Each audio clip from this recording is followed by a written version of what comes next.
నాయకత్వం వర్ధిల్లాలి బీసీ ప్రధాని నాయకత్వం వర్ధిల్లాలి బీసీ ప్రధాని నాయకత్వం వర్ధిల్లాలి బీసీల ప్రధాని నాయకత్వం వర్ధిల్లాలి బీసీల ఐక్యత వర్ధిల్లాలి బీసీల ఐక్యత వర్ధిల్లాలి బీసీల ఐక్యత వర్ధిల్లాలి బీసీల ఐక్యత వర్ధిల్లాలి బీసీల ఐక్యత వర్ధిల్లాలి బీసీల ఐక్యత వర్ధిల్లాలి బీసీల ప్రధాని నరేంద్ర మోడీ నాయకత్వం బీసీల ఐక్యత వర్ధిల్లాలి బీసీలకు చట్టబద్ధత కల్పించేందుకు ప్రధానమంత్రి గారికి నరేంద్ర మోడీ గారి నాయకత్వం వర్ధిల్లాలి నరేంద్ర మోడీ గారి నాయకత్వం వర్ధిల్లాలి పేదల నాయకుడు బీసీ నాయకుడు పేదల నాయకుడు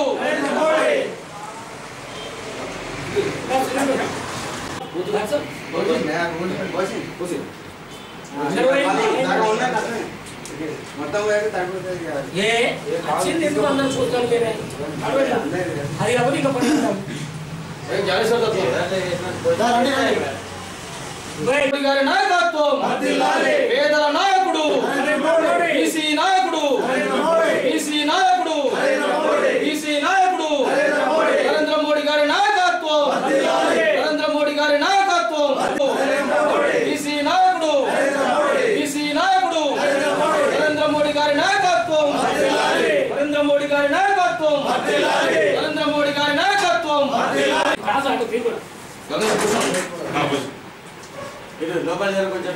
బీసీ నాయకుడు నరేంద్ర మోడీ బీసీ నాయకుడు నరేంద్ర మోడీ పేదల నాయకుడు నరేంద్ర మోడీ పేదల నాయకుడు వర్ధిల్లాలి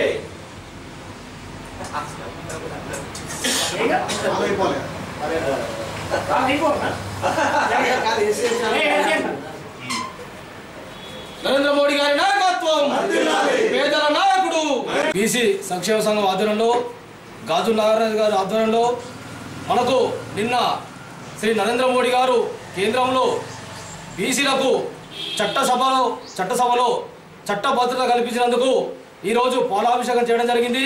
దీనికి మనము బీసీలందరము ఎంతో సంతోషపడాల్సిన అవసరం ఉన్నది. ఎందుకంటే ఏనాడు కూడా బీసీలకు చట్టభద్రత లేదు ఇప్పటి వరకు. అలాంటిది కేంద్రంలో ఈరోజు నరేంద్ర మోడీ గారు వారు కఠినమైన ఎంతో అడ్డుపడ్డా కానీ కఠినంగా నిర్ణయం తీసుకొని బీసీలకు చట్టభద్రత కల్పించుండు. దానికి మేము బీసీ సంక్షేమ సంఘం నుండి అందరము వారికి ప్రత్యేక ధన్యవాదాలు తెలుపుతున్నాము.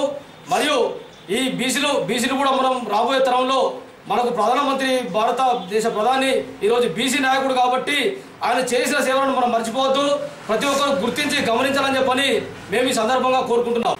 ప్రధానమంత్రి గారికి బీసీ సంఘం పక్షాన ముఖ్యంగా కృతజ్ఞతలు తెలియజేస్తూ ఉన్నాం. బీసీలను ఈరోజు గుర్తించిందంటే నరేంద్ర మోడీ గారే. త్వరలో పార్లమెంట్లో కూడా బీసీ బిల్లు ప్రవేశపెట్టాలని చెప్పి ఈ సందర్భంగా తెలియజేస్తూ ఉన్నాను. ఈరోజు పాలాభిషేకం 50% రిజర్వేషన్ అమలు చేసే దిశగా నరేంద్ర మోడీ మమ్మల్ని తీసుకువెళ్తాడని చెప్పి మేము ఆకాంక్షిస్తున్నాము. మరి మా ఆకాంక్షను తను నెరవేర్చాలని చెప్పి మాకు గట్టి సంకల్పం ఉంది. రాబోయే రోజులలో మేము నరేంద్ర మోడీ గారికి బీసీలను అందరం కూడా సపోర్ట్ చేస్తాము. మా యొక్క ఆకాంక్ష నెరవేర్చినట్లయితే మేము ఖచ్చితంగా తన వెంట ఉండి మేము నరేంద్ర మోడీ గారిని ముందుకు తీసుకురాగలుగుతాం.